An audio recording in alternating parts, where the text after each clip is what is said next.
Shalom, selamat malam Bapak Ibu, sahabatku yang dikasihi Tuhan Yesus. Terima kasih untuk kehadirannya malam hari ini. Senang sekali kita bisa berkumpul kembali untuk memuji dan menyembah Tuhan. Mari kita siapkan hati kita mau berikan waktu kita yang terbaik, hati kita yang terbaik untuk memuji dan menyembah Dia. Mari kita hening sejenak.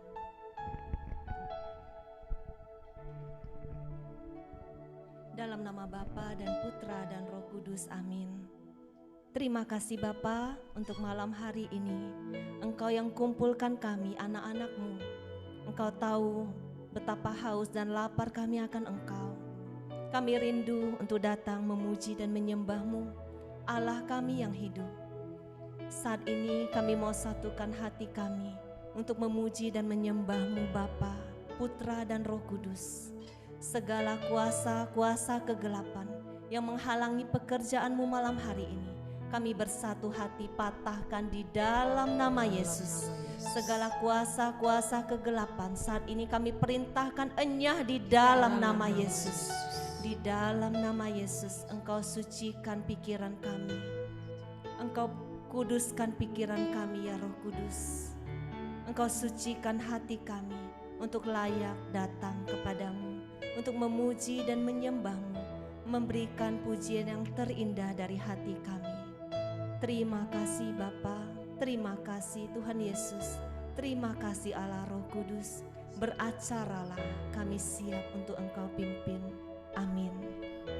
Mari kita mau datang, kita mau katakan betapa kita merindukan Dia, Allah kita yang hidup. Jiwaku merindukan.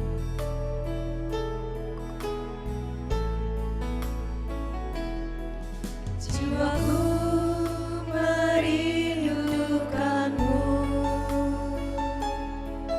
ya Allah yang hidup. Jiwaku haus kepadamu, ya Allah yang hidup. Jiwaku merindukan. Jiwaku merindukan-Mu, ya Allah yang hidup. Jiwaku haus kepadamu, ya Allah yang hidup. Ku bersyukur kepadamu. Bersyukur kepadamu, sumber pengharapanku, penolongku dan Allahku, tiada yang seperti-Mu. Ku bersyukur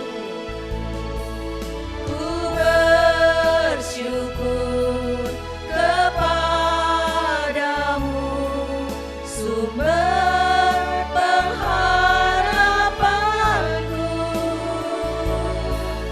penolongku dan Allahku, tiada yang seperti-Mu. Benar Bapa, kami sungguh bersyukur Engkau Allah kami yang hidup.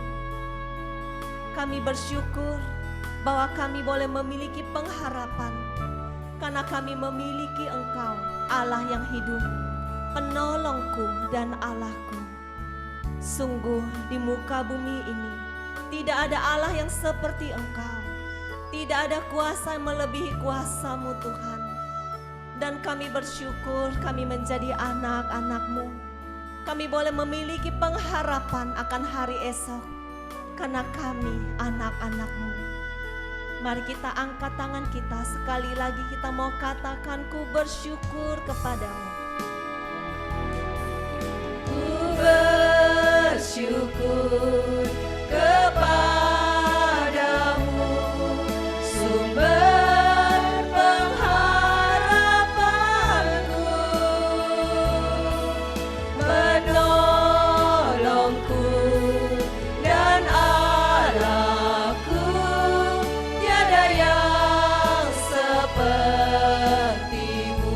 bersyukur Tuhan. Ku bersyukur kepadamu, sumber pengharapanku, penolongku dan Allahku. Tiada yang sepertimu, tiada yang sepertimu, tiada yang sepertimu. Amin. Terima kasih Bapa. Terima kasih karena kami boleh ada di tempat ini. Engkau sendiri yang memanggil dan memilih kami menjadi milik kepunyaan-Mu. Saat ini kami mau datang. Kami mau bawa hati kami, hati yang sungguh-sungguh mencari Engkau, hati yang sungguh-sungguh mencintai-Mu. Kami mau memberikan pujian ini sebagai tanda cinta kami. Mari kita angkat lagu ini sebagai doa kita. Ku mau cinta Yesus selamanya.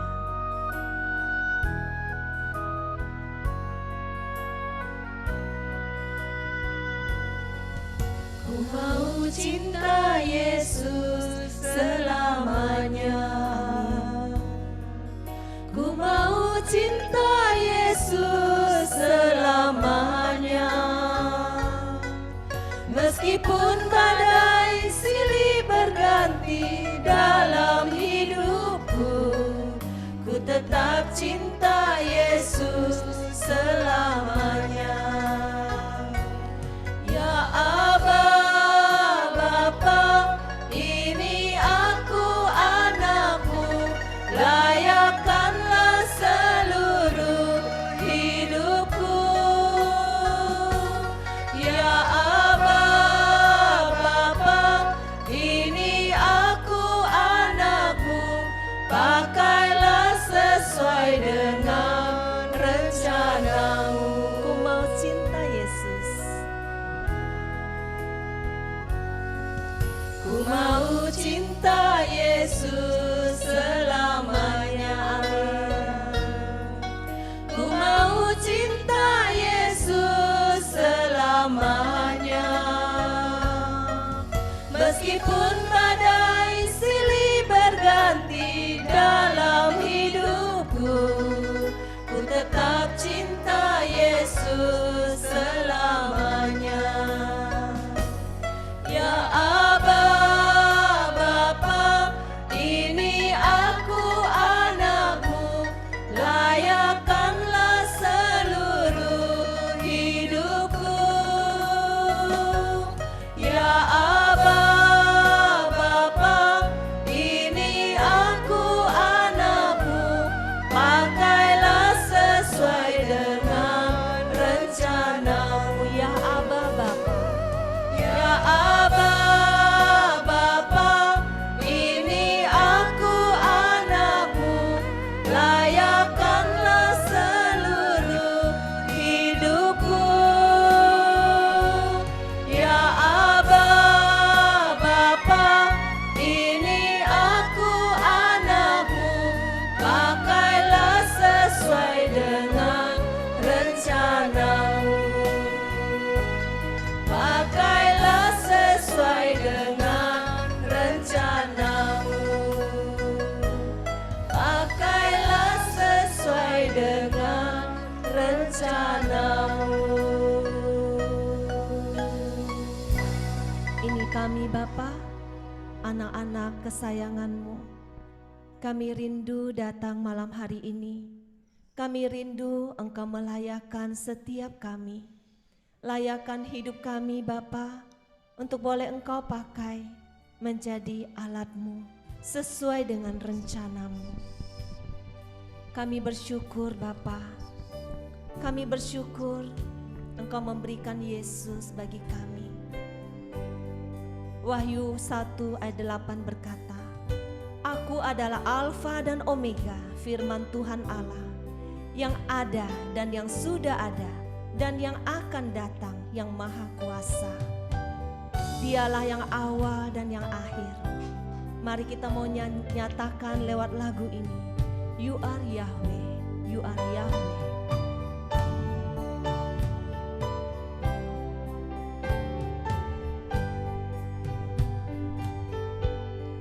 You are Yahweh,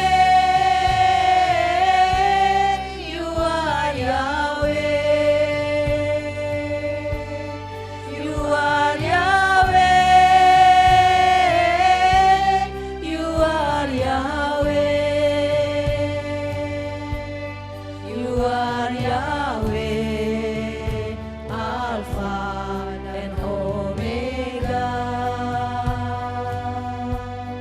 You are Yahweh, Alpha and Omega. You are Yahweh.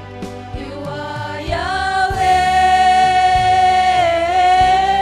You are Yahweh, You are Yahweh, You are Yahweh, You are Yahweh, Alpha and Omega. You are Yahweh, Alpha and Omega. You are Yahweh. You are Yahweh. You are Yahweh. You are Yahweh. You are Yahweh. You are Yahweh, Alpha and Omega. You are Yahweh, Alpha and Omega. Sekali lagi katakan, You are Yahweh. You are Yahweh. You are Yahweh. You are Yahweh. You are Yahweh. You are Yahweh, Alpha and Omega. You are Yahweh, Alpha and Omega. You are Yahweh, Alpha and Omega. You are Yahweh, Alpha and Omega. Amin. Benar Tuhan. Engkaulah awal dan yang akhir. Engkaulah Alfa dan Omega. Saat ini kami mau masuk lebih dalam lagi. Kami rindu untuk menyembah Allah kami, Allah yang hidup, Allah yang kudus, Allah yang awal dan yang akhir. Mari kita bawa hati kita. Kita mau sungguh-sungguh menyembah Dia, Allah yang kudus, Allah yang besar.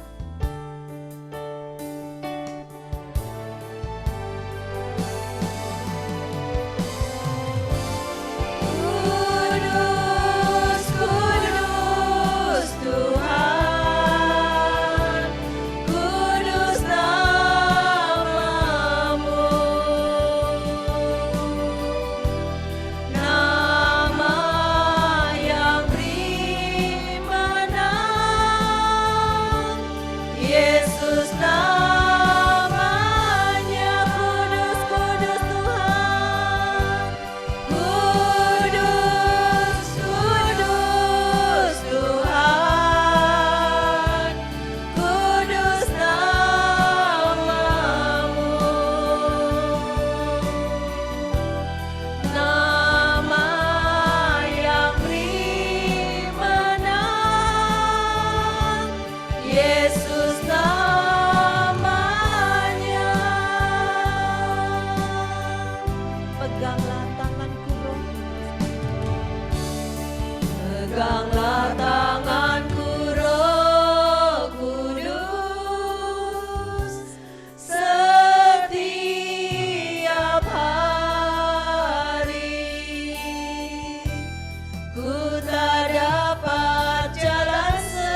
ketika kami memuji dan menyembah-Mu, Roh-Mu bertahta di atas pujian dan penyembahan kami.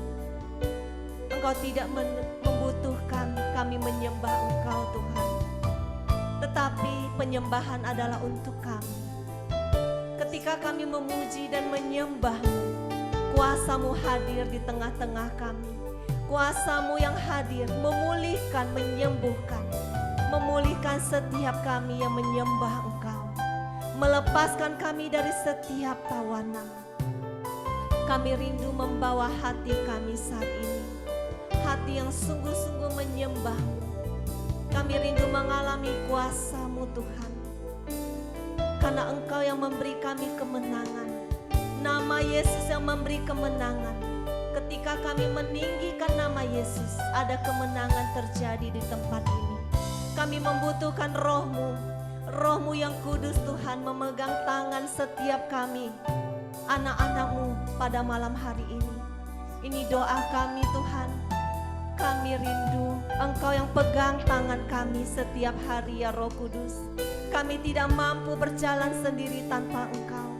Kami tidak mampu hidup di dalam kekudusan tanpa tuntunan-Mu. Mari kita nyatakan lagu ini sebagai doa kita. Kita rindu Roh Kudus, Roh Allah yang maha besar, Roh Allah yang maha tinggi, yang maha kuasa. Dialah yang memegang tangan kita. Mari kita katakan, peganglah tanganku. Peganglah tanganku Roh Kudus, setiap hari ku tak dapat jalan sendiri tanpa Roh-Mu. Bawalah diriku kepada segala kebenaran, agar ku tidak tersesat mengikuti jalan. Peganglah tanganku Roh Kudus. Peganglah tanganku Roh Kudus, setiap hari. Jadikan lagu ini sebagai doamu. Ku tak dapat jalan sendiri tanpa Roh-Mu. Bawalah diriku kepada segala kebenaran, agar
Haleluya, haleluya. Sungguh kekudusan-Mu Tuhan melawat setiap kami. Allah yang kudus sungguh hadir di tengah-tengah kita saat ini. Ketika kita memuji dan menyembah Dia, Dia Allah yang hadir. Dia Bapa yang hadir untuk setiap anak-anaknya malam hari ini. Dia menguduskan setiap kita, melayakkan setiap kita untuk datang lebih dekat lagi untuk dilayakkan Dia, untuk boleh mengalami kuasa-Nya, untuk boleh ambil bagian di dalam pekerjaannya yang kudus. Terima kasih Bapa, terima kasih Engkau yang memilih dan memanggil setiap kami. Engkau yang memilih kami di antara dunia ini Bapa. Kami sungguh bersyukur kami boleh ada malam hari ini. Kami boleh datang memuji dan menyembah. Engkau yang memilih kami Tuhan, bukan karena kebaikan dan kekudusan hidup kami, tetapi Engkau sendiri yang melayakkan kami. Kami sungguh bersyukur Bapa. Kami sungguh bersyukur untuk anugerah yang besar, untuk kesempatan ini. Terima kasih Bapa, terima kasih. Kami rindu untuk menyiapkan hati kami untuk firman-Mu. Kami percaya ketika Engkau yang memberi kami kekuatan, ketika kami berjalan dalam terang firman-Mu, ku tak akan goyah selamanya. Ku tak akan goyah selamanya Tuhan. Ku akan berdiri teguh sebagai terang. Ku akan terus menjadi anak kesayangan-Mu Tuhan. Kami akan menjadi pemenang-pemenang di dalam iman kami. Kami akan berdiri teguh di dalam iman kami. Mari kita nyatakan lagu ini sebagai doa kita, sebagai iman kita. Ku bersyukur kepadamu, oh Tuhanku, atas anugerah-Mu yang besar.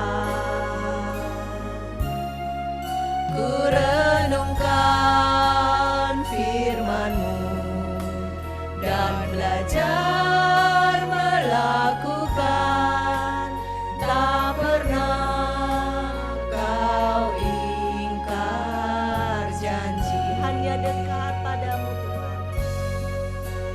Hanya dekat padamu ada ketenangan, hanya daripadamu ada keselamatan.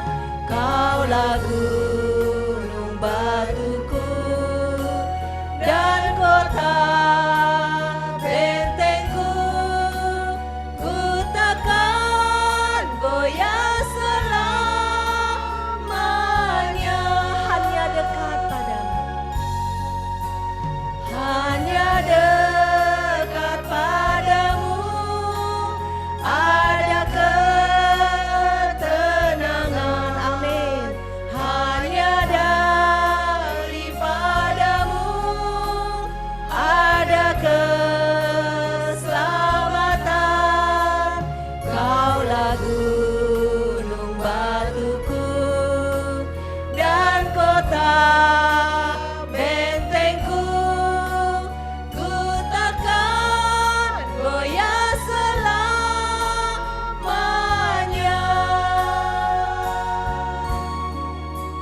Ku takkan goyah selamanya.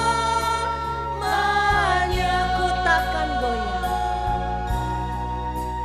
Ku takkan goyah selamanya.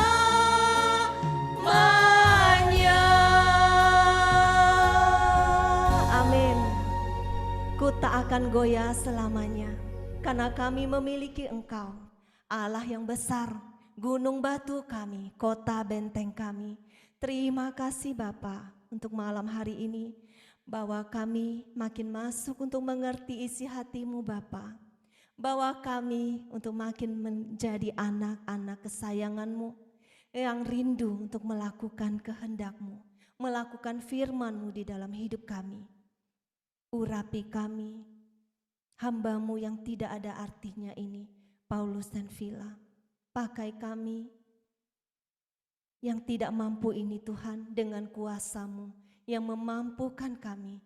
Biarlah setiap perkataan yang keluar dari mulut kami sungguh-sungguh berasal daripada-Mu. Biarlah setiap firman yang keluar dari mulut-Mu Tuhan tidak akan kembali dengan sia-sia. Boleh menjadi kekuatan, boleh menjadi kebenaran, boleh menjadi terang bagi setiap kami. Berfirmanlah ya Tuhan, kami siap mendengarkan Engkau. Amin. Dalam nama Bapa dan Putra dan Roh Kudus. Amin.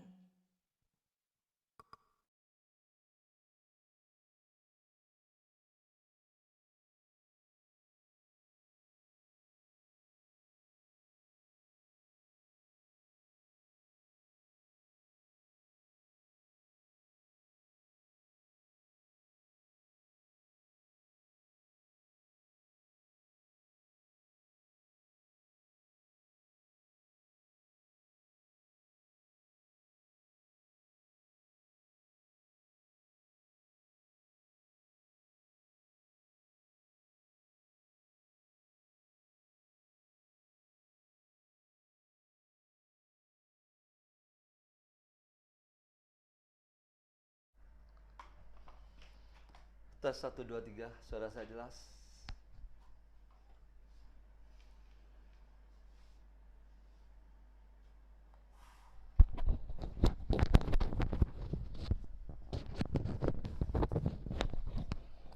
Tes 1, 2, 3, suara saya jelas nggak? Oke, Marlin nanti siap-siap tampilin ya saat saya minta. Marlin.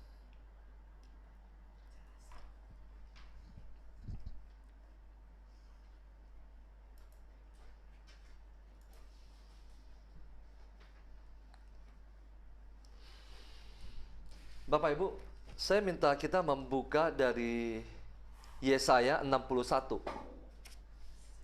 Yesaya bab 61.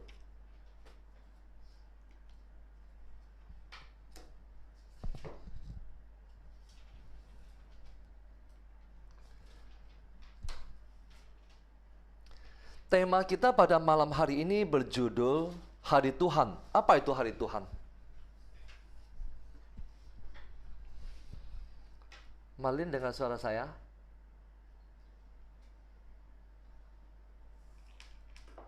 Marlin? Marlin, tolong jawab saya dulu. Yang lain coba. Ya Pak, bisa. Ya, nanti saya suruh tampilin, ini baru tampilin ya. Sekarang dimatiin dulu. Ya. Oke, screen-nya bisa tolong dimatikan. Selamat malam sekali lagi Bapak, Ibu, Suster. Kita membuka dari Yesaya bab 61 ayat 1. Mari kita tundukkan kepala.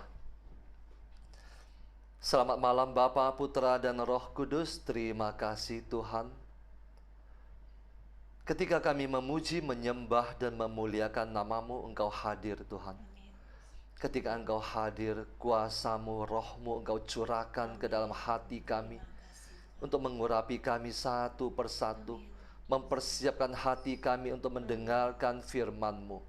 Saat ini Tuhan, sembunyikan hamba-Mu di belakang salib-Mu, berfirmanlah, kami siap mendengarkan.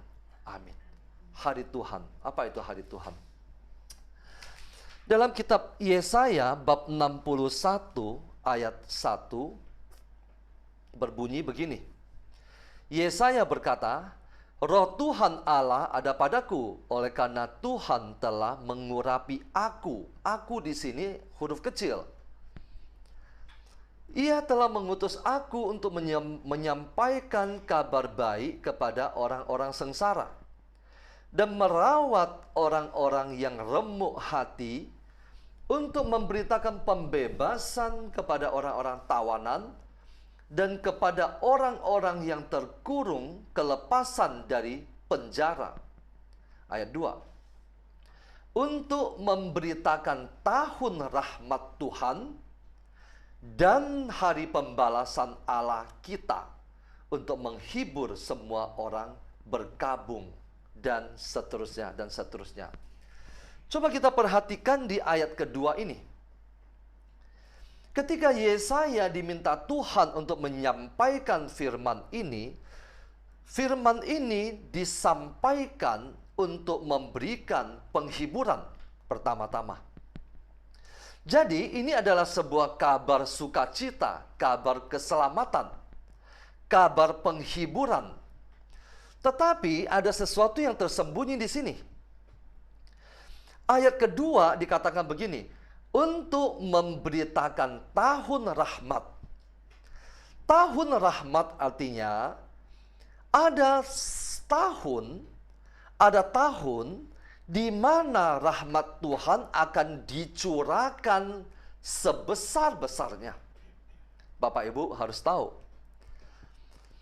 di hadapan Tuhan, satu hari sama dengan 1000 tahun. 1000 tahun sama dengan satu hari. Jadi di hadapan Tuhan, sejak kedatangan Tuhan, ini baru hari yang ketiga. Kita baru masuk ke tahun 2024. Hari ketiga. Untuk memberitakan tahun rahmat Tuhan. Saat ini adalah masa prapaskah bagi kita. Apa itu masa prapaskah? Setiap kali kita memasuki masa prapaskah, selalu berbicara tentang pertobatan. Pertobatan. Kenapa kita harus menanggapi tawaran, ajakan pertobatan? Karena tahun rahmat Tuhan ada batasnya. Bapak Ibu, jangan mengira tahun rahmat Tuhan itu ada sepanjang masa sampai hari kiamat. Tidak, Bapak Ibu. Untuk memberitakan tahun rahmat Tuhan dan hari pembalasan Allah kita. Bapak Ibu, saya mengajak kita untuk melihat bagaimana Yesus mengutip ayat ini. Bagaimana ketika Yesus memulai pekerjaannya, dia mengutip perikop ini. Bagaimana dia mengutipnya? Mari kita membuka dari Lukas bab 4 ayat ke-16. Lukas bab 4 ayat ke-16. Lukas 4 ayat 16. Kisah ini adalah permulaan Yesus memulai pekerjaannya yang tercatat dalam Injil Lukas. Jadi sesudah pencobaan di padang gurun, Yesus kembali ke Galilea. Kemudian masuk ke dalam Lukas 4 ayat 16, Yesus ditolak di Nazaret. Nazaret di mana? Kampung halamannya. Ayat 16 berbunyi begini. Ia datang ke Nazaret tempat ia dibesarkan dan menurut kebiasaannya pada hari Sabat, ia masuk ke rumah ibadat lalu berdiri hendak membaca dari Alkitab. Seseorang yang sudah dewasa, sudah mencapai umur 30 tahun, dia diperbolehkan untuk membaca dari kitab Taurat di rumah ibadat. Dan kita sama-sama tahu, Yesus ketika memulai pekerjaannya, dia berumur 30 tahun. Artinya dia sudah dewasa. Ia datang ke Nazaret tempat ia dibesarkan dan menurut kebiasaannya pada hari Sabat ia masuk ke rumah ibadat. Lalu berdiri hendak membaca dari Alkitab. Kepadanya diberikan kitab Nabi Yesaya. Bapak Ibu, ini bukan sebuah kebetulan. Bukan Yesus yang memilih kitab Yesaya ini. Tetapi ada seorang pejabat rumah ibadat yang memberikan kepada Yesus kitab Nabi Yesaya. Dan setelah dibukanya, ia menemukan nas, artinya teks, di mana ada tertulis, Roh Tuhan ada padaku, oleh sebab ia telah mengurapi aku. Yesus mengutip apa yang tertulis dalam kitab Yesaya yang tadi kita baca. Roh Tuhan ada padaku oleh sebab ia telah mengurapi aku untuk menyampaikan kabar baik kepada orang-orang miskin.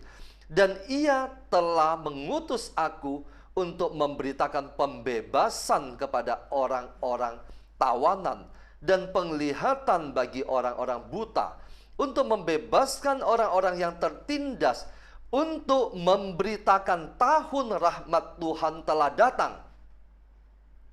Kemudian ia menutup kitab itu, memberikannya kembali kepada pejabat lalu duduk. Bapak Ibu, tadi apa yang kita baca waktu di Yesaya 61. Untuk memberitakan tahun rahmat Tuhan dan hari pembalasan Allah kita. Yesus sesudah dia membaca, untuk memberitakan tahun rahmat Tuhan telah datang, dia menutup kitab itu. Artinya apa? Yesus memberikan kesempatan bagi kita saat ini sebagai tahun rahmat Tuhan.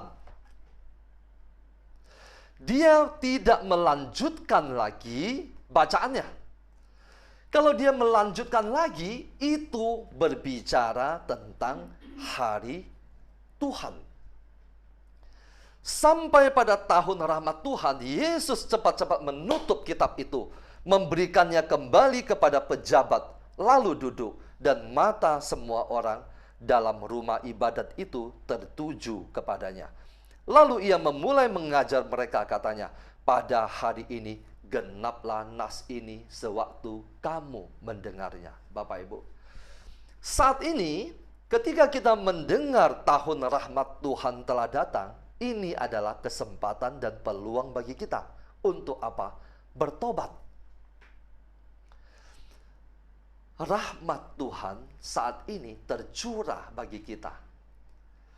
Tetapi rahmat itu tidak sampai selama-lamanya. Kenapa? Ada batasnya. Mari kita melihat dari kitab Yoel. Silakan, Malin.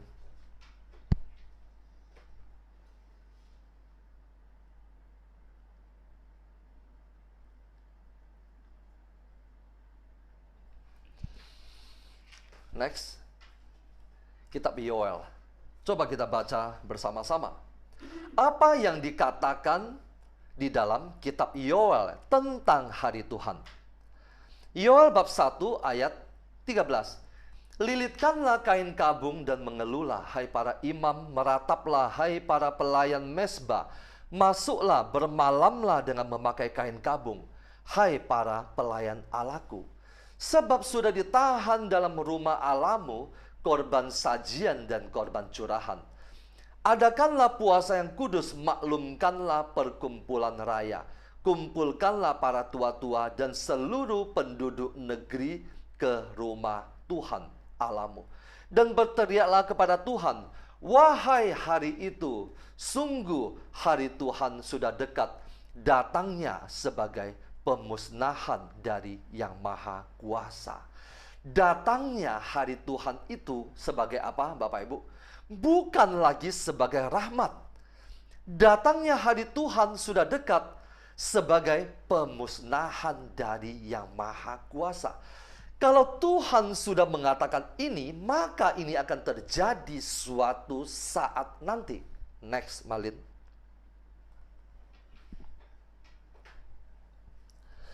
Bukankah di depan mata kita sudah lenyap makanan, sukaria, dan sorak-sorai dari rumah Allah kita? Biji-bijian menjadi kering di dalam tanah, lumbung-lumbung sudah licin tandas, rengkiang-rengkiang sudah runtuh, sebab gandum sudah habis. Pada masa itu artinya semua makanan sudah tidak ada. Betapa mengeluhnya hewan dan gempar kawanan-kawanan lembu, sebab tidak ada lagi padang rumput baginya, juga kawanan kambing domba terkejut. Next. Kepadamu ya Tuhan aku berseru, sebab api telah memakan habis tanah gembalaan di padang gurun, dan nyala api telah menghanguskan segala pohon di padang. Juga binatang-binatang di padang menjerit karena rindu kepadamu. Sebab wadi telah kering dan api pun telah memakan habis tanah gembalaan di padang gurun. Hari Tuhan betapa mengerikan. Next. Apa yang dikatakan oleh Nabi Amos tentang hari Tuhan? Amos bab 5 ayat 18. Celakalah mereka yang menginginkan hari Tuhan. Apakah gunanya hari Tuhan itu bagimu? Hari itu kegelapan, bukan terang. Bapak Ibu, coba perhatikan di sini. Hari Tuhan, Bapak Ibu, jangan mengira hari Tuhan itu adalah hari kiamat. Belum. Hari Tuhan akan datang jauh sebelum hari kesudahan, yaitu hari kiamat. Hari Tuhan itu akan datang, yaitu yang disebut sebagai kegelapan, dan penderitaan dan sengsara akan mendahului segala sesuatu. Karena Tuhan telah mengatakannya. Celakalah mereka yang menginginkan hari Tuhan. Apakah gunanya hari Tuhan itu bagimu? Hari itu kegelapan, bukan terang. Seperti seseorang yang lari terhadap singa. seekor beruang mendatangi dia. Dia lari terhadap singa. Tetapi kemudian seekor beruang mendatangi dia. Dan ketika ia sampai ke rumah, artinya dia lolos dari singa, dia lolos dari beruang. Dan ketika ia sampai ke rumah, bertopang dengan tangannya ke dinding rumahnya, seekor ular memagut dia. Tidak bisa lari kemanapun juga. Peribahasa kita adalah keluar dari mulut harimau, masuk ke dalam mulut buaya. Ayat ke-20. Bukankah hari Tuhan itu kegelapan dan bukan terang, kelam kabut dan tidak bercahaya? Coba Bapak Ibu bayangkan. Bukankah hari Tuhan itu kegelapan, bukan terang, kelam kabut dan tidak bercahaya? Tahun rahmat Tuhan saat ini terbuka lebar bagi kita. Tetapi akan datangnya hari Tuhan, yaitu hari kegelapan bukan terang, kelam kabut tidak bercahaya. Next, Malin. Coba kita baca dari kitab Malayaki. Tadi sudah Yoel, Amos, sekarang Malayaki. Malayaki bab 4 ayat 1. Bahwa sesungguhnya hari itu datang. Hari apa? Hari Tuhan. Menyala seperti perapian. Maka semua orang gegabah dan setiap orang yang berbuat fasik menjadi seperti jerami dan akan terbakar oleh hari yang datang itu. Firman Tuhan semesta alam. Sampai tidak ditinggalkannya akar dan cabang mereka. Tetapi kamu yang takut akan namaku, bagimu akan terbit surya kebenaran dengan kesembuhan pada sayapnya. Bapak Ibu, puji Tuhan. Hari Tuhan itu ternyata bagi orang percaya yang sungguh-sungguh hidup kudus di hadapan Dia, yang bukan suam-suam kuku, bagimu akan terbit surya kebenaran. Dengan kesembuhan pada sayapnya, kamu akan keluar dan berjingkrak-jingkrak seperti anak lembu lepas kandang. Next.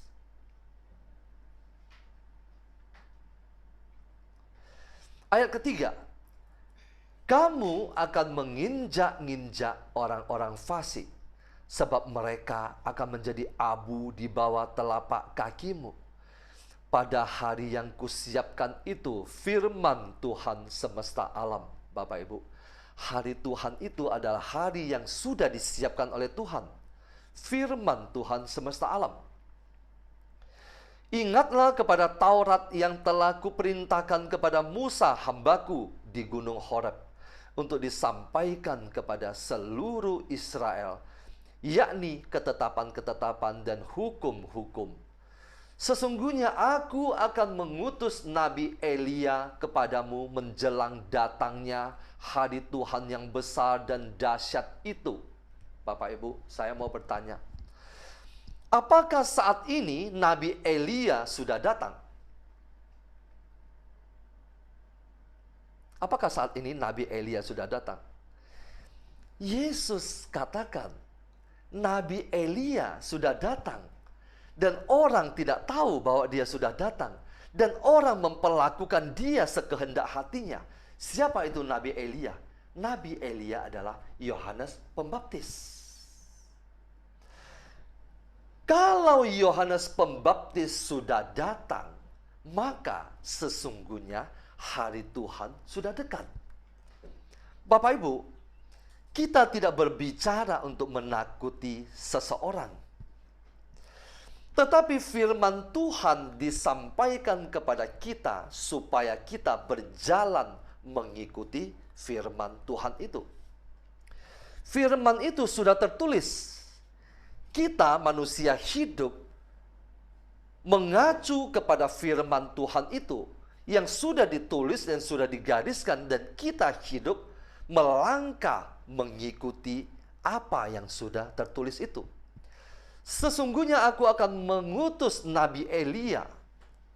Ini dikatakan oleh Maleaki. Dan Nabi Elia sudah datang, yaitu sebelum Yesus datang. Dia yang membuka jalan, Yohanes Pembaptis. Kepadamu menjelang datangnya hari Tuhan yang besar dan dahsyat itu. Ayat ke-6. Maka ia akan membuat hati bapa-bapa berbalik kepada anak-anaknya, dan hati anak-anak kepada bapa-bapanya, supaya jangan aku datang memukul bumi sehingga musnah. Bapak Ibu, hari Tuhan bukan lagi hari seperti sekarang ini. Rahmat tercurah besar-besaran bagi kita. Tetapi hari Tuhan akan datang di mana Tuhan akan memukul bumi.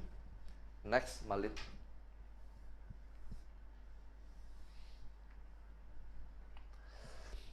Yang tadi kita baca tertulis dalam Perjanjian Lama. Apa yang dikatakan dalam Perjanjian Baru? Di dalam Wahyu 6 ayat 16 sampai 17. Tertulis begini. Dan mereka berkata kepada gunung-gunung dan kepada batu-batu karang itu, runtuhlah menimpa kami, dan sembunyikanlah kami terhadap Dia yang duduk di atas tahta dan terhadap murka Anak Domba itu. Sebab sudah tiba hari besar murka mereka, dan siapakah yang dapat bertahan? Bapak Ibu, kita berhenti sejenak dalam 2 ayat ini. Selama ini kita selalu berpikir Yesus penuh dengan kerahiman. Yesus penuh dengan pengampunan. Dia selalu berdiri di hadapan Bapa untuk menahan murka Sang Bapa. Dan dia selalu menahan datangnya hari penghakiman bagi kita. Betul, tidak salah. Tetapi ada saatnya, coba kita lihat. Ayat 16. Mereka itu siapa? Orang-orang yang tidak mempersiapkan diri. Orang-orang yang tidak dimeteraikan dengan darah anak domba. Mereka yang ingin mati tetapi tidak bisa mati. Bapak Ibu kalau membaca dari kitab Wahyu, banyak orang ingin mati tetapi maut lari daripada mereka. Mereka ingin bunuh diri tetapi tidak bisa mati. Nanti silakan dibaca.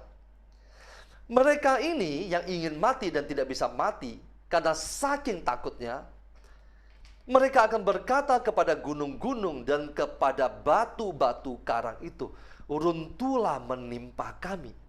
Apa yang dimaksudkan? Gunung-gunung, dia memohon kepada gunung-gunung dan kepada batu-batu karang, runtuhlah menimpa kami. Supaya mereka tersembunyi dari hadapan Dia. Hadapan siapa? Dia yang duduk di atas tahta, yaitu Sang Bapa. Dan terhadap murka anak domba itu, Bapak Ibu. Murka anak domba. Bapak Ibu yang selalu berpikir bahwa Yesus penuh dengan kerahiman, boleh membaca ulang dan merenungkan ayat ini. Ada datang saatnya Sang anak domba datang menghampiri kita dengan murka terhadap Dia yang duduk di atas tahta Sang Bapa, dan terhadap murka anak domba itu. Siapa anak domba? Yesus. Sebab sudah tiba hari besar mereka, dan siapakah dapat bertahan? Oke, silakan ditutup screen, Malin.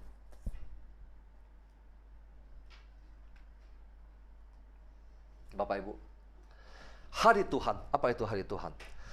Hari Tuhan adalah hari kegelapan. Orang lari dari singa dikejar beruang. sampai ke rumah dipagut ular. Artinya apa? Tidak ada tempat untuk bersembunyi. Hari Tuhan akan datang di mana segala penderitaan akan datang.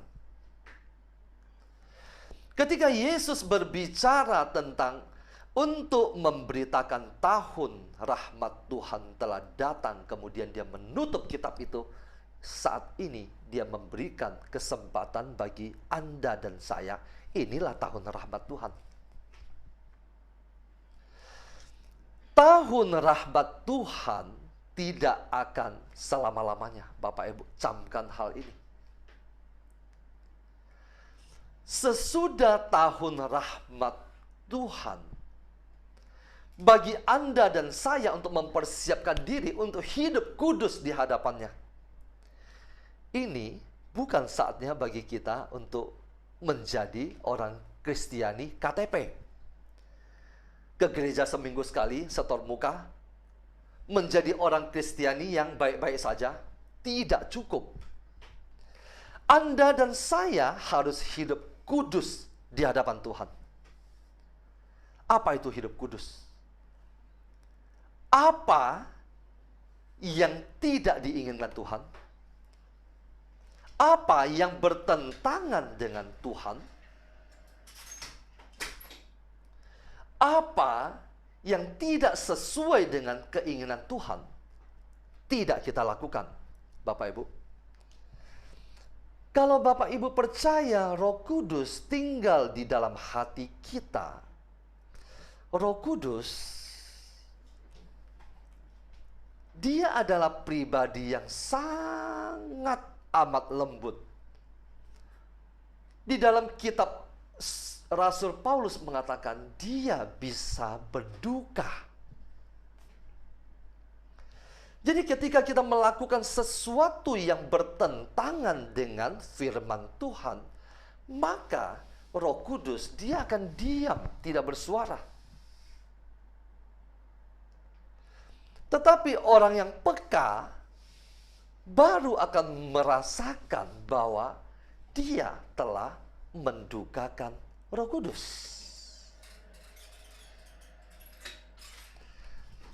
Saya coba ulangi. Roh Kudus adalah pribadi yang lemah lembut. Dia ditempatkan oleh Bapa dan Putra ke dalam hati kita untuk menjadi penolong, untuk menjadi penghibur, untuk memberikan guidance kepada kita. Tetapi kalau suaranya yang sepoi-sepoi bahasa itu tidak kita dengar, atau ketika kita membaca firman Tuhan dan kita tidak mendengarkan firman itu, maka Roh Kudus akan diam. Dia tidak akan melanjutkan apa-apa lagi untuk menuntut kita. Makanya ketika kita melakukan sesuatu yang bertentangan dengan kehendak Tuhan, Roh Kudus tidak melakukan apa-apa, dia diam. Dia berduka.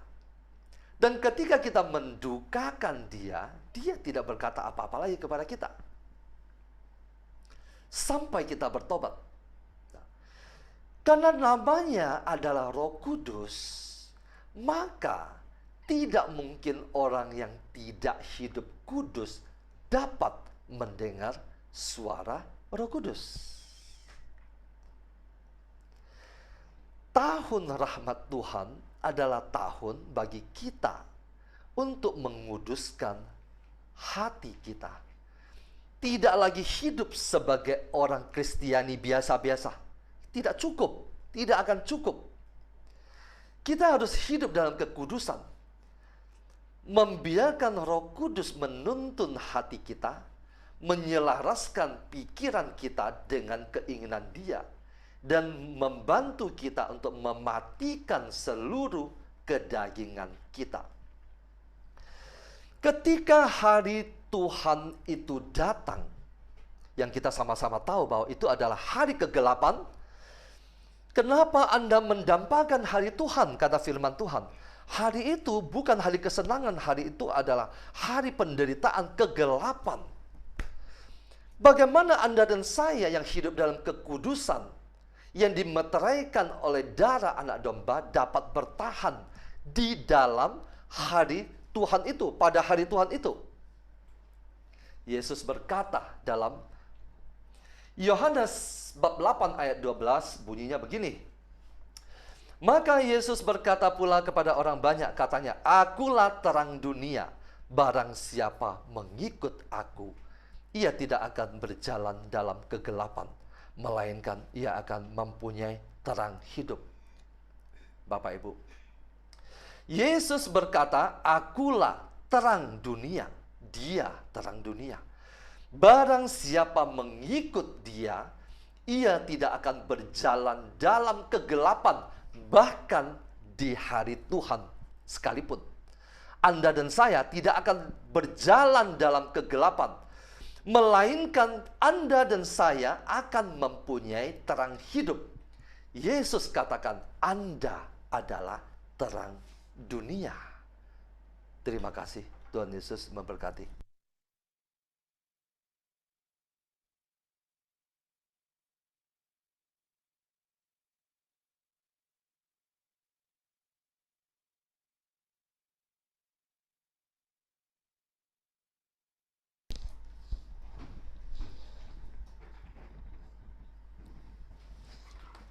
Baik Bapak Ibu, Suster yang dikasihi Tuhan, saya lanjutkan, kita buka dari Wahyu 3 ayat 14 sampai 22.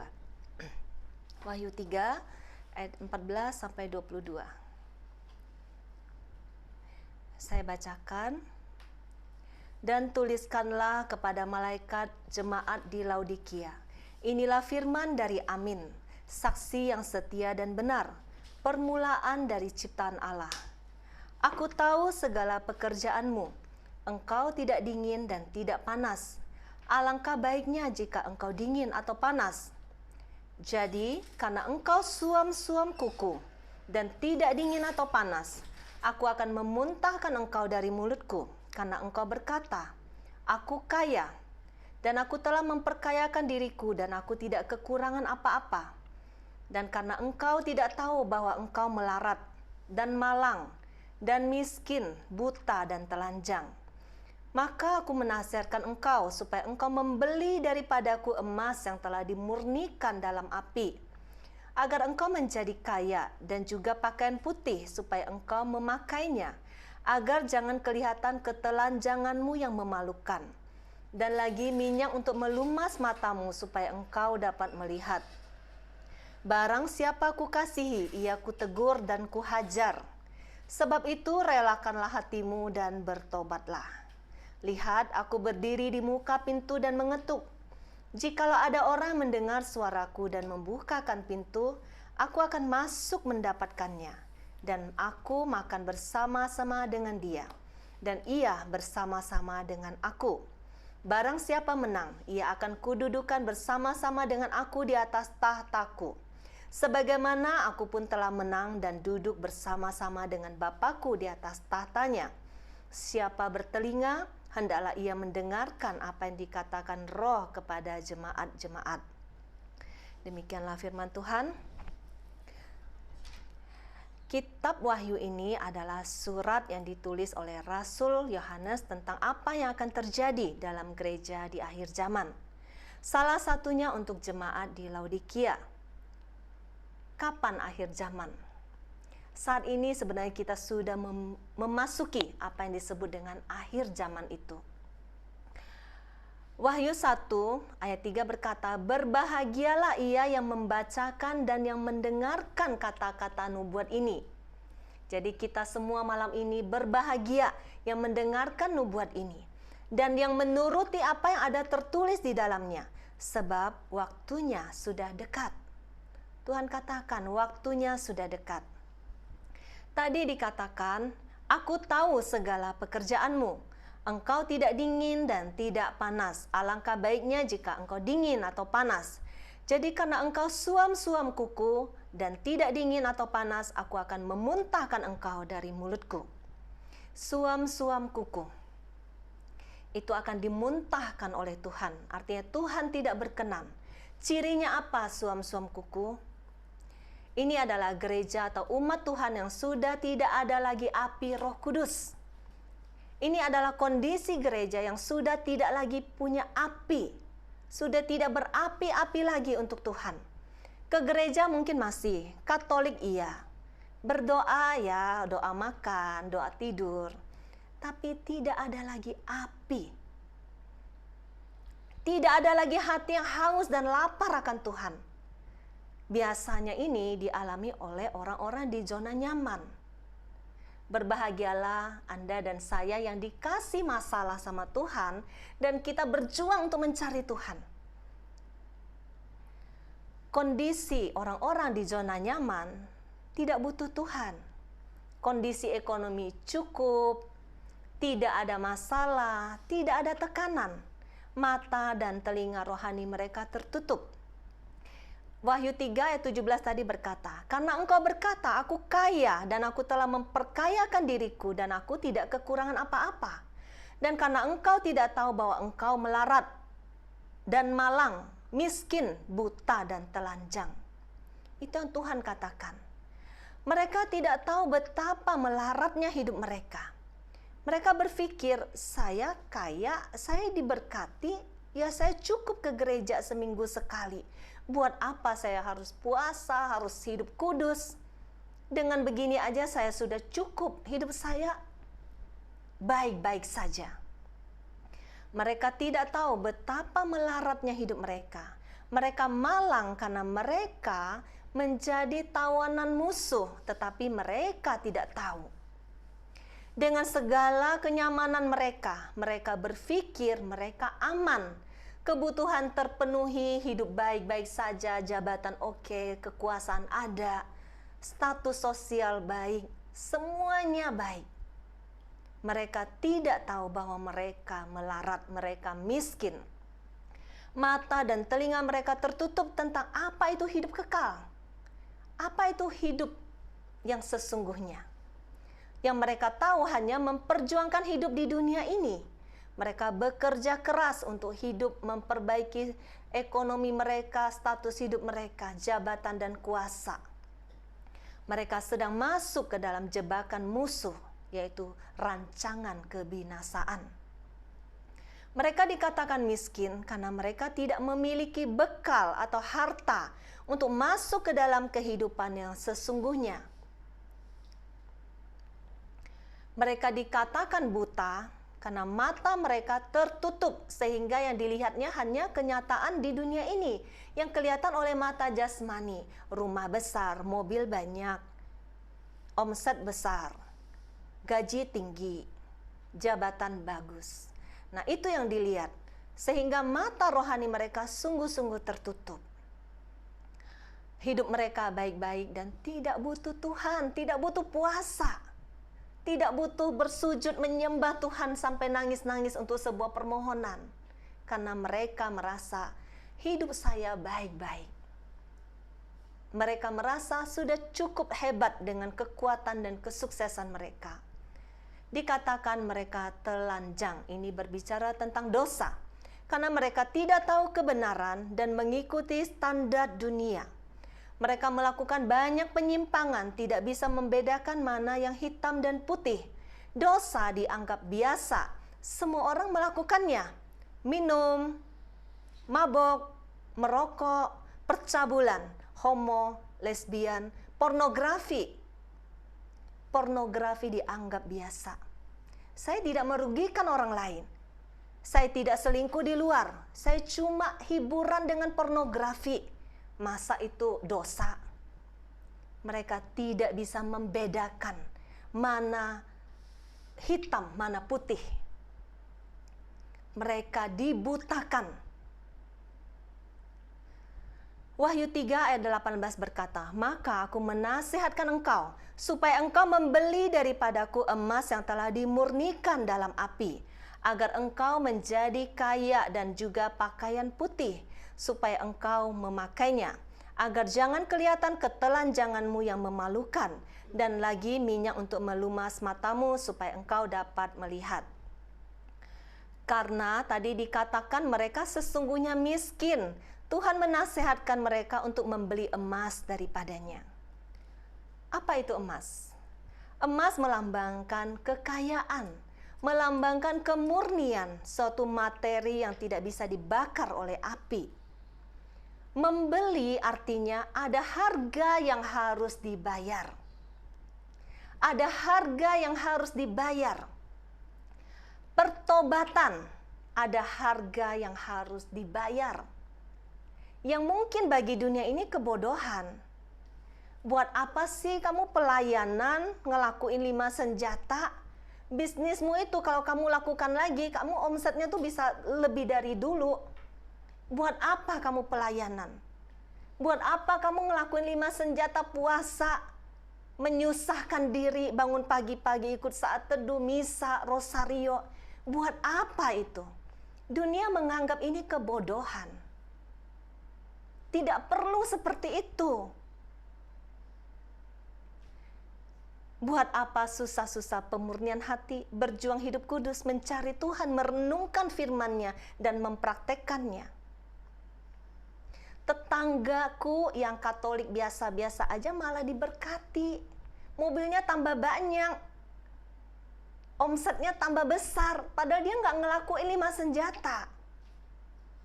Ketika Anda masih bersungut-sungut dan melihat sekeliling yang cuma dengan mata jasmani, dan melakukan ini dengan bersungut-sungut, artinya mata Anda belum terbuka. Anda belum bisa melihat dengan mata rohani apa yang sedang terjadi di alam roh ketika Anda masuk ke dalam sebuah proses pemurnian, sebuah proses pertobatan. Mungkin masih ada yang komplain, buat apa ngelakuin ini semua? Sudah 33 hari tapi persoalanku belum berubah.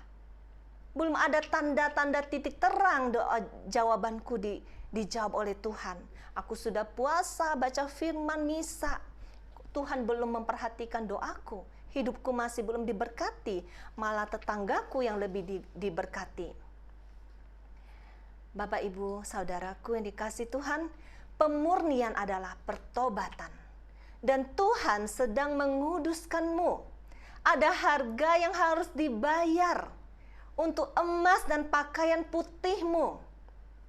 Emas melambangkan kemurnian, pakaian putih melambangkan kekudusan. Wahyu 3 ayat 19 berkata, barang siapa kukasihi ia kutegur dan kuhajar. Sebab itu relakanlah hatimu dan bertobatlah. Jangan berpikir bahwa kita anak-anak Tuhan, dikasihi Tuhan, hidup kita akan baik-baik saja. Semuanya baik-baik saja. Karena Tuhan mengasihi Anda dan saya. Tuhan katakan, barang siapa kukasihi, ia kutegur dan kuhajar. Sebab itu relakanlah hatimu dan bertobatlah. Ini adalah ayat yang sangat menguatkan bagi Anda dan saya yang sedang mengalami pergumulan hidup. Entah apapun masalah yang Anda hadapi saat ini, persoalan ekonomi, keluarga, pasangan, anak, sakit penyakit, yang membawa Anda duduk di sini dan mendengarkan firman-Nya. Tuhan katakan, barang siapa kukasihi, ia kutegur dan kuhajar. Sebab itu relakanlah hatimu dan bertobatlah. Poin ini harus digarisbawahi. Anda dan saya yang diizinkannya mengalami masalah-masalah adalah anak-anak yang dikasihinya. Kita bukan anak-anak gampangan, bukan anak tetangga. Bapak Ibu yang mempunyai anak, jika anak Anda lihat tidak sesuai nih, ini kalau dia lanjutkan terus hidup seperti ini, masa depannya tuh bahaya. Anda pasti berjuang untuk menegur dan menghajar dia. Tetapi anak tetangga yang Anda lihat lebih parah dari anak Anda, mungkin Anda tidak sebegitunya berjuang. Karena itu anak tetangga, dia punya keluarganya sendiri, punya orang tua sendiri. Tetapi anak kesayanganmu pasti kamu didik, kamu tegur, kamu hajar. Begitulah kita di hadapan Tuhan. Ketika hidup kita dilihatnya, ada sesuatu yang harus dimurnikan, dibersihkan. Tuhan izinkan permasalahan untuk datang, supaya kita datang mendekat, supaya Dia berperkara dengan kita, menguduskan hidup kita, sehingga ketika kita selesai dalam hidup ini, waktu yang singkat ini, kita didapatinya layak, murni untuk tinggal bersama dengan Dia. Karena di sanalah hidup yang sesungguhnya. Jadi lewat persoalan hidup, ada tongkat kasih-Nya yang sedang menegur dan menghajar kita. Teguran, hajaran pasti berbicara tentang masalah hidup, tekanan, kesesakan, sakit, nggak enak, penderitaan. Tapi Tuhan izinkan karena Dia mengasihi Anda dan saya, supaya lewat persoalan hidup ini kita diprosesnya, dimurnikannya di dalam api.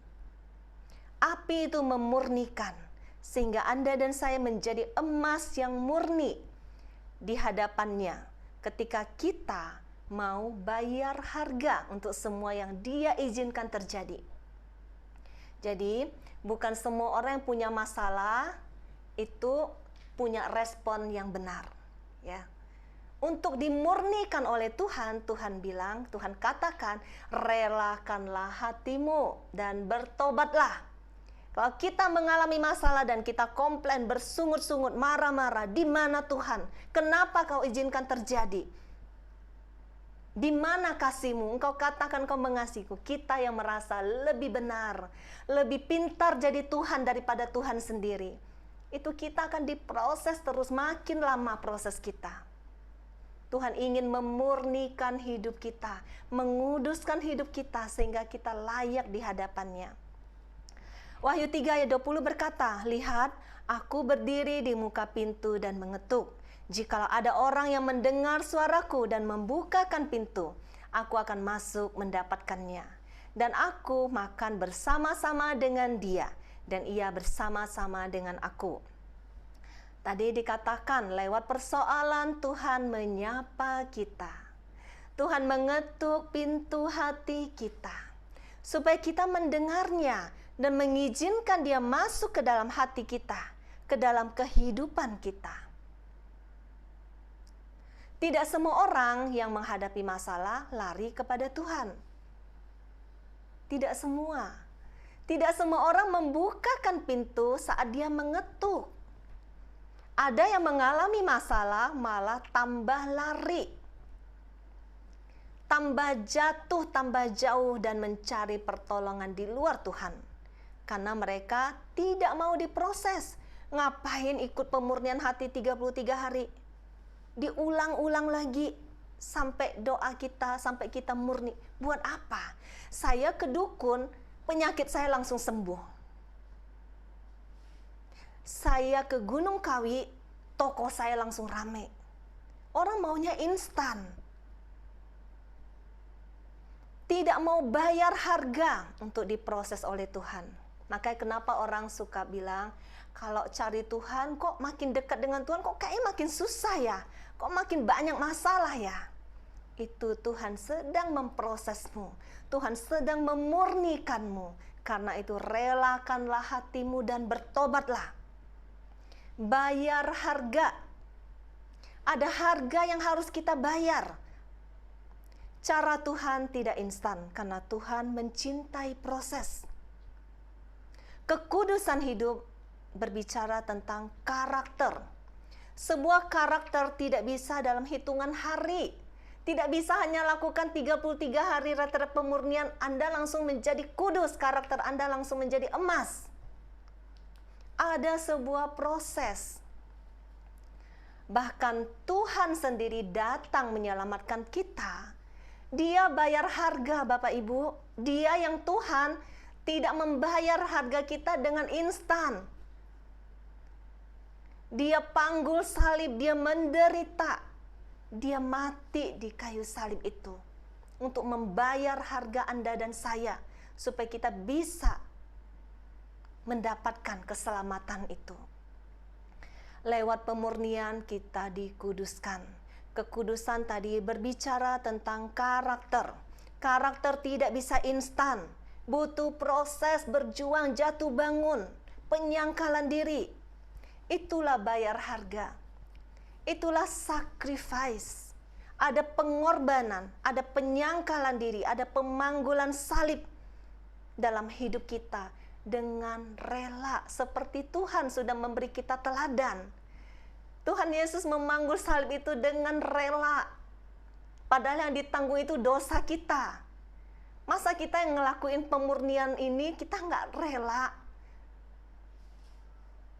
Kita dimurnikan karena ada kecemaran-kecemaran yang kita lakukan di masa lalu kita. Ada dosa-dosa kita. Kita harus dimurnikan supaya kita bisa dilayakkan untuk tinggal bersama dengan Dia. Ada sebuah penyangkalan diri. Ada sacrifice-nya. Yang suka minum, merokok, percabulan, perzinahan, hidup dalam dosa, mau melepaskan semua itu dan berbalik kepada Tuhan, berkata tidak kepada dosa, mau meninggalkan pergaulan-pergaulan yang buruk, mau memisahkan diri dari dunia, mau hidup kudus, mau meninggalkan drama Korea, games, mau berjuang, bayar harga.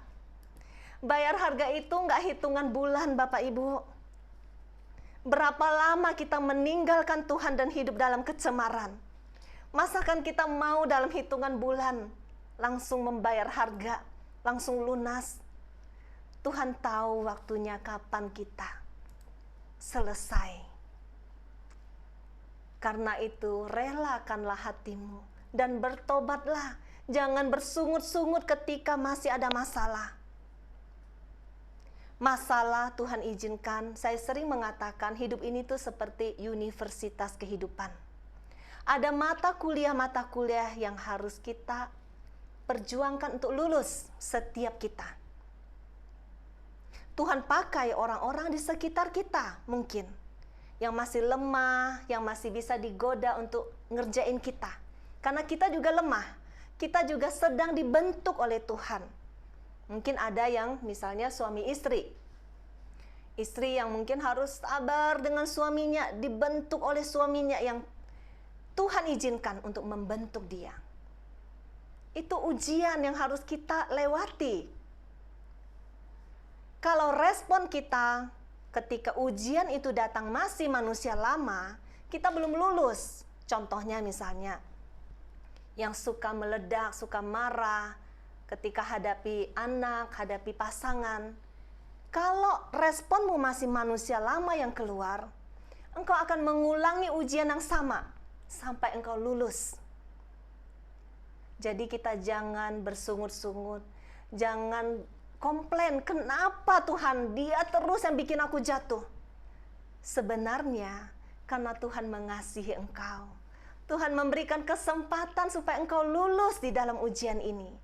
Tuhan izinkan iblis memakai orang-orang yang masih lemah ini untuk menjadi alat untuk membentuk kita. Tidak selalu datang waktu dan kesempatan itu, Bapak Ibu. Jadi ketika ujian itu datang, berjuanglah untuk lulus. Kita di prosesnya. Ketika godaan dosa datang, berjuanglah untuk lulus. Kita mau hidup kudus selama di prosesnya. Sampai proses itu memurnikan. Sampai api yang datang itu tidak lagi menghanguskanmu. Saat itulah Anda tahu Anda sudah menjadi emas. Bukan lagi jerami dan materi-materi lain yang bisa terbakar. Kemurnian hati, kekudusan hidup. Api yang datang yang dulunya membakarmu tidak lagi membakarmu. Karakter emas tidak akan terbakar. Kita bisa baca ini dari kisah Daniel, dari Daniel 3 ayat 26, kisah Sadrak, Mesak, dan Abednego. Di situ dikatakan 3 orang ini dimasukkan ke dalam perapian yang menyala-nyala. Tetapi mereka keluar tanpa terbakar. Mereka keluar sebagai pemenang. Karena Sadrak, Mesak, dan Abednego ini, kisah ini mau mengatakan kepada kita, emas yang murni tidak akan hangus oleh api. Api itu bisa melambangkan persoalan, melambangkan masalah, tekanan. Persoalanmu bisa tetap ada. Masalahmu bisa tetap ada. Tetapi Anda sudah tidak terbakar olehnya. Orang-orang di sekitarmu boleh tetap sama. Ngomongnya itu nyelekit, nyakitin. Tapi Anda sudah tidak terbakar olehnya. Disitulah Anda keluar sebagai pemenang. Itulah emas yang murni.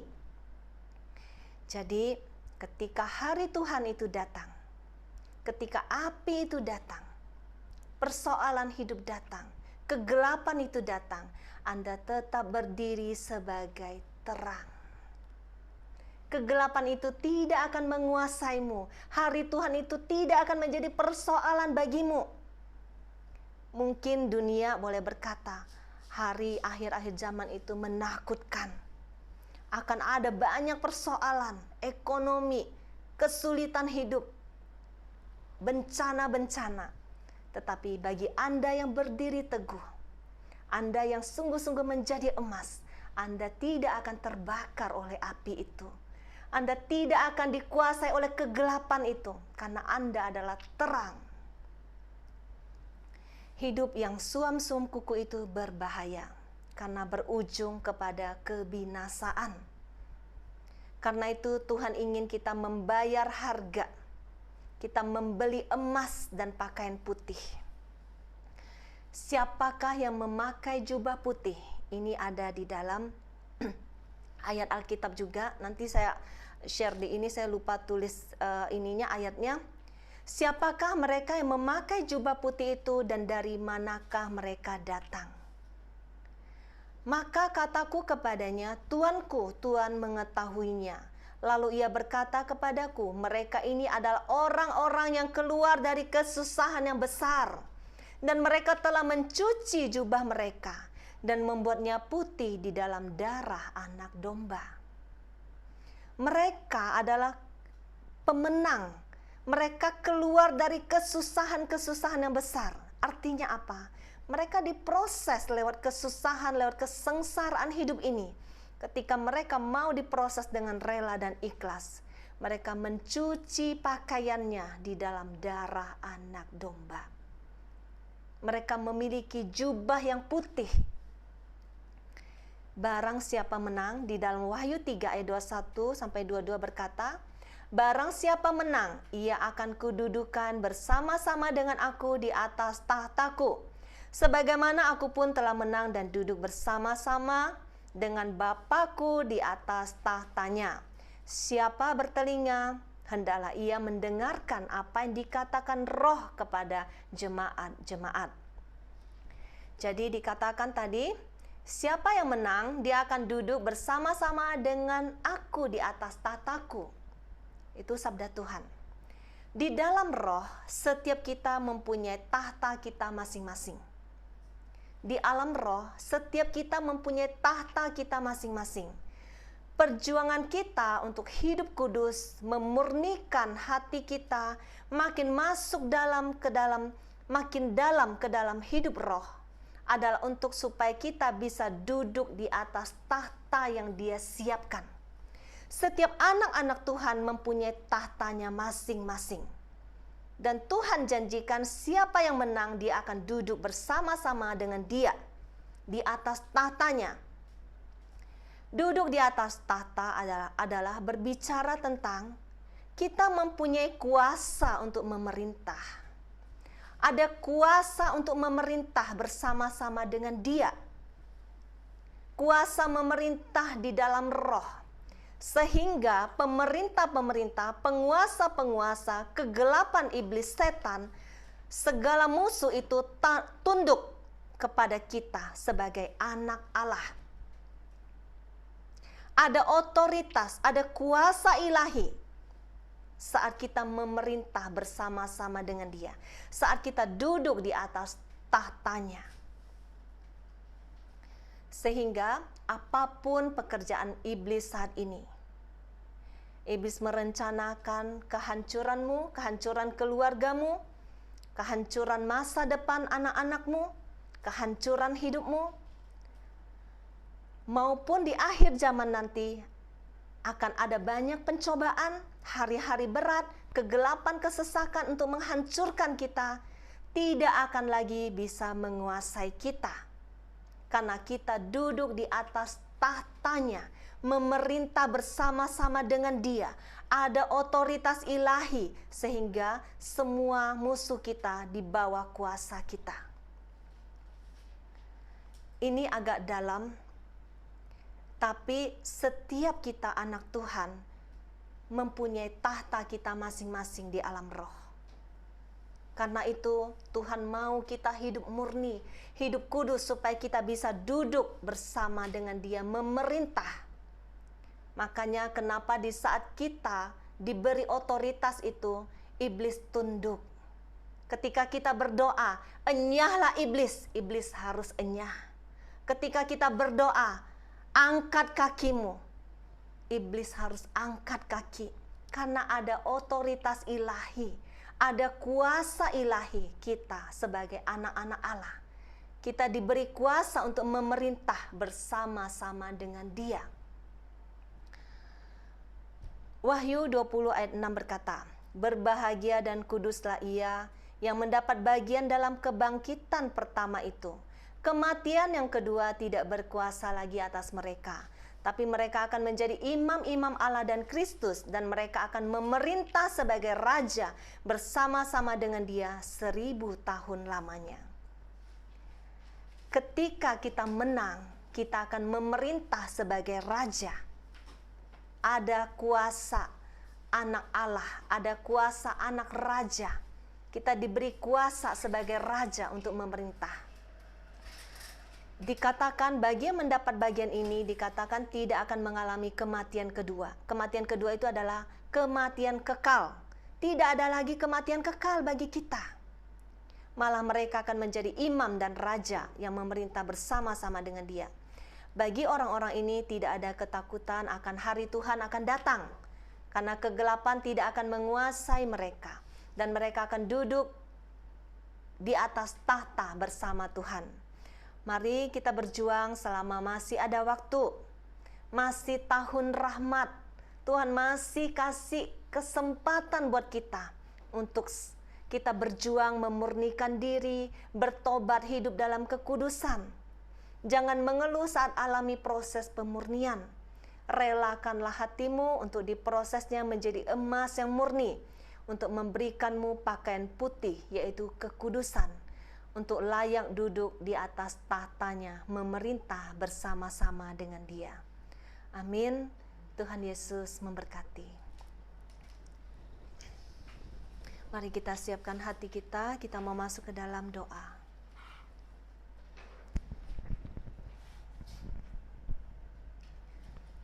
Siapkan lagu keempat, Marlin.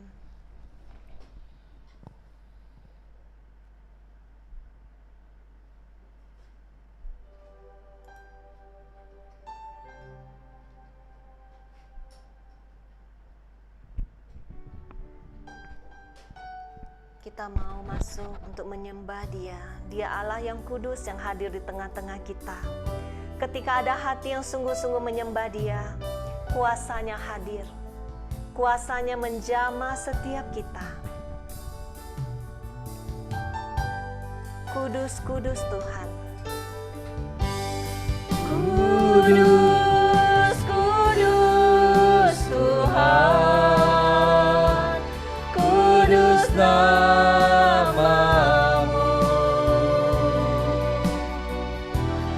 nama yang beri menang.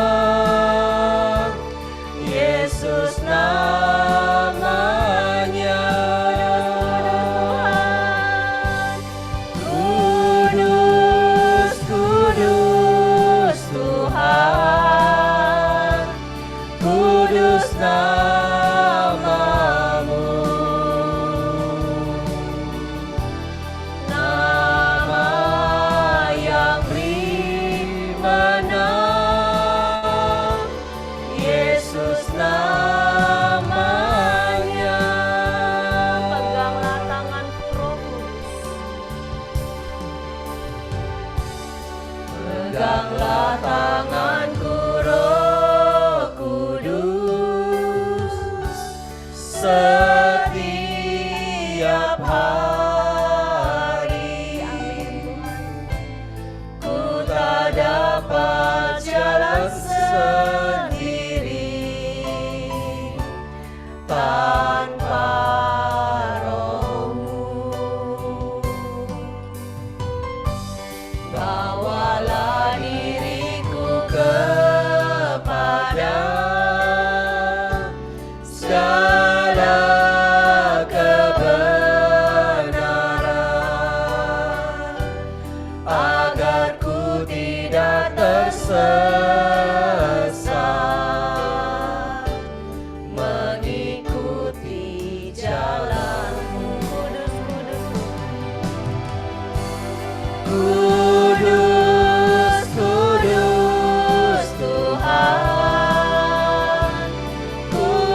hajat namamu,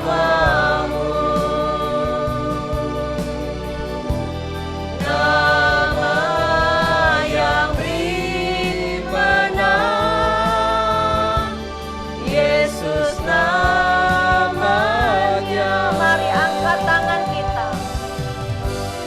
Kudus, kudus Tuhan,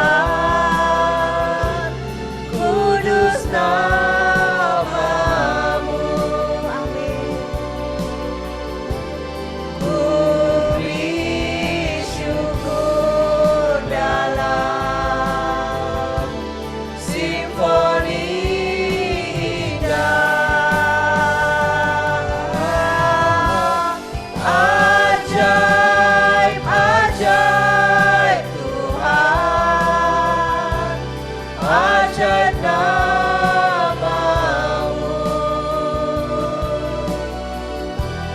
nama yang beri menang, Yesus namanya, nama yang beri menang, nama yang beri menang, Yesus namanya, nama yang beri menang, nama yang beri menang, Yesus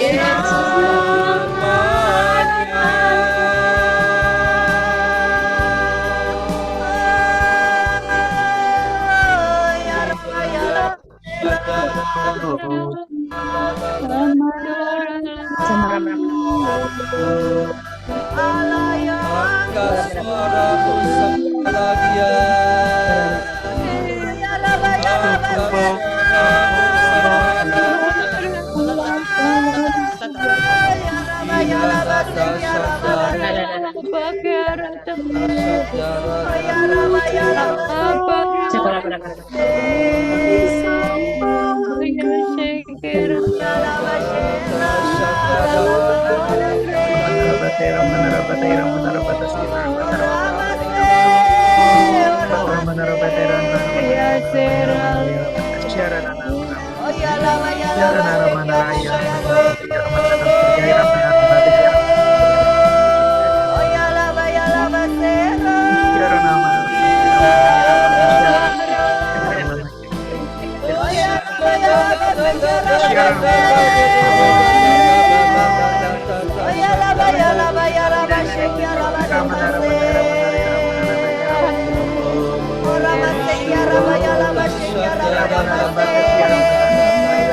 Terimalah api Roh Kudus saat ini, api yang membakarmu, yang menyalakanmu kembali untuk memuji dan menyembah Dia.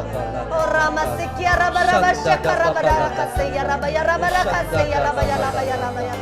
Oh Rama Sekiara Rabaya Rabaya Rabasyakiara Barakasya Rabaya Rabarakasya Rabaya Rabaya. Terimalah api Roh Kudus yang membakarmu kembali, yang membakar kembali api Rohmu untuk menyala-nyala. Oh Rama Sekiara Rabaya Rabasyakiara Barata Kalaya Rabaya Rabaya Rabaya Rabaya Rabaya. Oh Rama Sekiara Rabaya Rabaya Rabasyakara Dakasya Rabaya Rabaya Rabaya Rabaya. Oh Rama Sekiara Rabaya Rabaya Rabasyakiara Barakasya Rabaya Rabaya Rabaya Rabaya. Oh Rama Sekiara Rabaya Rabaya Rabaya Rabasyakiara Barakasya. Oh Rama Sekiara Rabaya Rabaya Rabaya Rabasyakiara Barata Kalaya Rabasyakiara Rabaya Rabaya Rabaya. Ora basikia rabaya labaya rabashikia rabadakasikia rabaya labaya rabashikia rabadakase. Ora masikiara bayala bayala bayala basikiara bay. Engkau yang saat ini sedang sakit, angkat tangan. Ora masikiara bayala bayala basikiara badakase. Ora masikiara bayala bayala basikiara badakase. Ora masikiara bayala bayala basikiara badakase. Ora masikiara bayala bay. Api Roh Kudus membakarmu saat ini. Panas api Roh Kudus membakarmu saat ini. Membakar tubuh, jiwa, dan rohmu. Segala sakit penyakit yang menyerang tubuhmu saat ini, aku perintahkan enyah di dalam nama Yesus. Dalam nama Yesus, dalam nama Yesus. Api Roh Kudus membakarmu saat ini. Segala sakit penyakit aku perintahkan enyah. Enyah dalam nama Yesus. Segala sel-sel kanker, segala tumor, segala sel-sel ganas aku perintahkan kering saat ini, mati oleh api Roh Kudus saat ini. Segala sel-sel kanker, segala tumor, segala sel-sel ganas aku perintahkan kering di dalam nama Yesus. Di dalam nama Yesus, di dalam nama Yesus. Ora masyikiara barata karayala masyikiara barakase. Ora masyikiara bayala bayala masyikiara barakase. Segala benjolan aku perintahkan saat ini sembuh di dalam nama Yesus, di dalam nama Yesus, di dalam nama Yesus.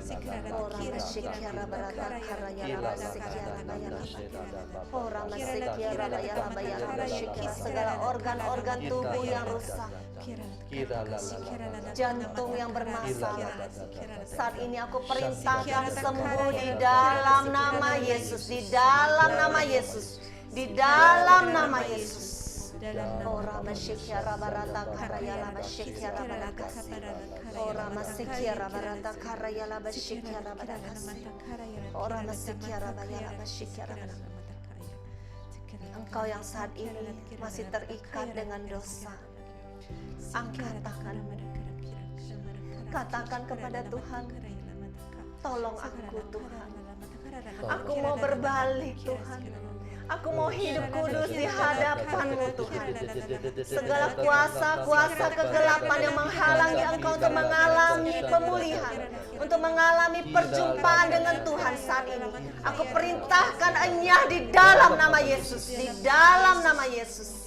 Segala penghalang-penghalangmu, segala tembok-tembok yang menghalangi Engkau, segala dosa-dosamu, saat ini aku perintahkan roboh, enyah di dalam nama Yesus, di dalam nama Yesus. Nama yang penuh dengan kuasa, Dia yang menguduskanmu, Dia yang melayakkanmu, Dia yang memberimu kekuatan baru saat ini untuk menghampiri tahta kudusnya. Ora masyikiara barata karayala masyikiara bayala bayala masyikiara badakasi. Ora masyikiara bayala masyikiara badakasi yara bayara bayara bayara bayara. Ora masyikiara bayala masyikiara badakasi yara bayara bayara. Ora masyikiara barata karayala bayala. Terima kasih Tuhan, terima kasih Tuhan, terima kasih Tuhan. Ora masyikiara barata karayala masyikiara. Terima kasih Tuhan.